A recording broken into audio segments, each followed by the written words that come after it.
अस्सलाम वालेकुम नाजरीन, स्पेशल टैक्स रिफॉर्म प्रोग्राम साथ में अफजल अयूबी। नाजरीन, पाकिस्तान भर में बल्कि 25 करोड़ अवाम आजकल सिर्फ ये देख रही है कि 26वीं आईनी तरामीम जो होने जा रही है, हुकूमत कर रही है। एक बार कोशिश हुकूमत कर चुकी है जिसमें वो नाकाम हो चुकी है। दूसरी बार फिर आईनी तरामीम को पास करवाने के लिए, मंजूर कराने के लिए हुकूमत अपनी काविशें जारी रखी हुई है। आईनी तरामीम है क्या है और ये कितनी तरामीम है, मुल्क और कौम के मुफाद में है, आम अवाम के मुफाद में है। आम अवाम कानून और आइन से इतनी वाकफियत नहीं रखते, मगर जो आंख कानून और आइन को देखती है वो है वकला बिरादरी। वकला बिरादरी आईनी तरामीम के हवाले से क्या कहती है, उन्हीं की जुबानी जानते हैं। वो आईनी तरामीम को किस आंख से देखते हैं, मुल्क और कौम के मफादात में देखते हैं या इसका इस मुल्क और कौम को कोई नुकसान होगा। जी, मेरे साथ इस वक्त लाइन पर मौजूद हैं डॉक्टर खालिद रांझा साहब। आप साबिक वजीर कानून रह चुके हैं, एडवोकेट सुप्रीम कोर्ट है। खालिद रांझा साहब, आपको अपने प्रोग्राम में सर खुशामदीद कहते हैं। सर, ये बताइएगा कि जो आईनी तरामीम होने जा रही है ये होनी चाहिए या नहीं? 63A की जो तशरीह सुप्रीम कोर्ट ने की है, आप क्या समझते हैं, ये दुरुस्त इक़दाम है?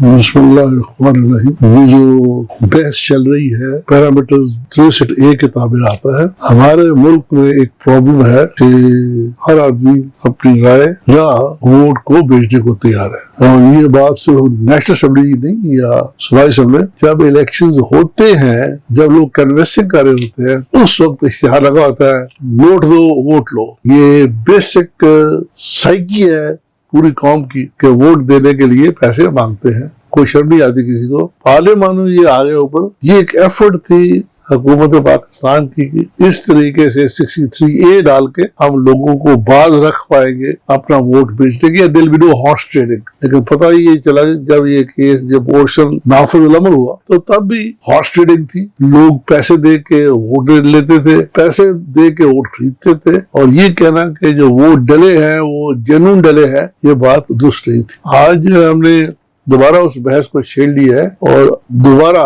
हमने हॉर्स ट्रेडिंग को जायज करार दे दिया है। मुझे यही समझ आती है असूलन तो ये अच्छी चीज नहीं है, लेकिन ये जो हम अमेंडमेंट कर रहे हैं ये भी तो काफी नहीं है हमारे मुल्क में कि हम कहेंगे कि जी हमने रोक दिया है, ये नहीं रुकेगा नहीं। ये अच्छी बात ये होती जो इलेक्शन कमीशन है इस बात को चेक करे एट द ग्राउंड लेवल, जहाँ जहाँ लोग इलेक्शन प्रोसेस में हैं, जहाँ जहाँ खबर आए, तो जब तक आप इलेक्शन कमीशन को एक थानेदार का रोल नहीं देते इसका फायदा नहीं होता। थानेदार का रोल मुझे मुराद ये है कि जहाँ जुर्म होता है तो भला थानेदार गलत एफआईआर लिखता होगा, लेकिन पहुंच जाता है जहाँ ये वक़ूअ होता है। और ये मैं समझता हूँ कि अगर आप इलेक्शन कमीशन को इतना पावरफुल बना दें कि जहाँ खबर आए कि हॉर्स ट्रेडिंग हो रही है वहां जाके पता कर ले, होना ना होना बात की बात है। His presence as election commission would rectify lot of wrongs. तो मैं तो ये कहूंगा कि ये जो हम ऐसे ही जोर लगा रहे हैं 63A में, इससे ये हमारी नेशनल प्रॉब्लम हल नहीं होगी। ये तभी हल होगी जब आप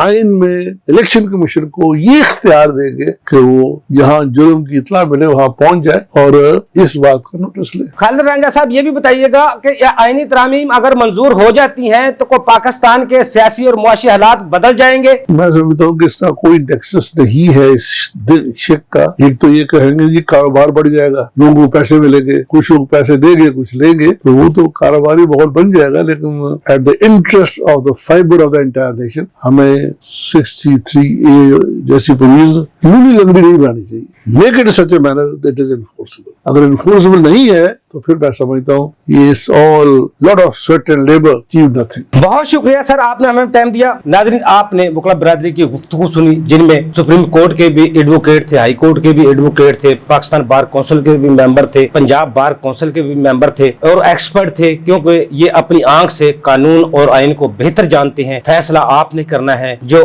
हुकूमत आईनी तरामीम करने जा रही है ये मंजूर होनी चाहिए या नहीं। इस पर जो तहफ़्ज़ात थे वकला बिरादरी के वो आपने भी सुन लिए, जो बेहतरी के लिए तजावीज़ थी वो भी आपने सुनी। फैसला आपने करना है। अगले प्रोग्राम तक के लिए अफजल अयूबी को इजाजत दीजिए। अल्लाह हाफ़िज़। पाकिस्तान जिंदाबाद। देखिए प्रोग्राम टैक्स और अवाम अफजल अयूबी के साथ।